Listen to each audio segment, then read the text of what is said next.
Une centaine d'enseignants des premiers et second degrés mobilisés cet après-midi devant l'inspection académique de Bordeaux à l'appel de plusieurs syndicats. Dans leur ligne de mire, la carte scolaire, le sureffectif dans les classes, mais aussi le choix d'affectation restreint des enseignants du premier degré. À noter qu'ils ont prévu de participer à la grève générale mardi et ils envisagent également une nouvelle mobilisation avec les parents d'élèves cette fois le 30 mars prochain.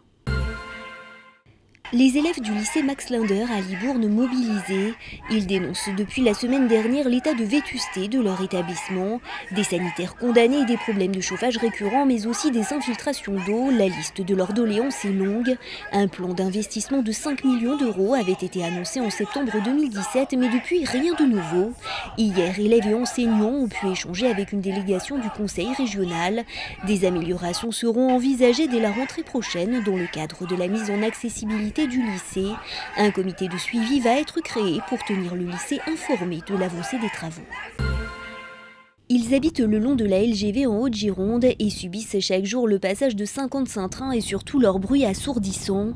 Impossible pour eux de vendre leur propriété compte tenu de l'environnement sonore.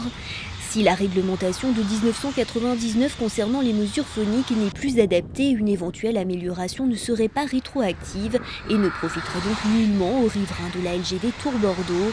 Ils n'ont désormais d'autre choix que de subir le passage des TGV à 320 km/h.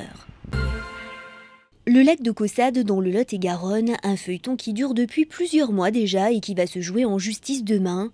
Le tribunal de Bordeaux rendra sa décision après la demande de la Chambre d'agriculture du Lot-et-Garonne et du syndicat départemental des collectivités irrigantes du département d'annuler un arrêté du 15 octobre dernier.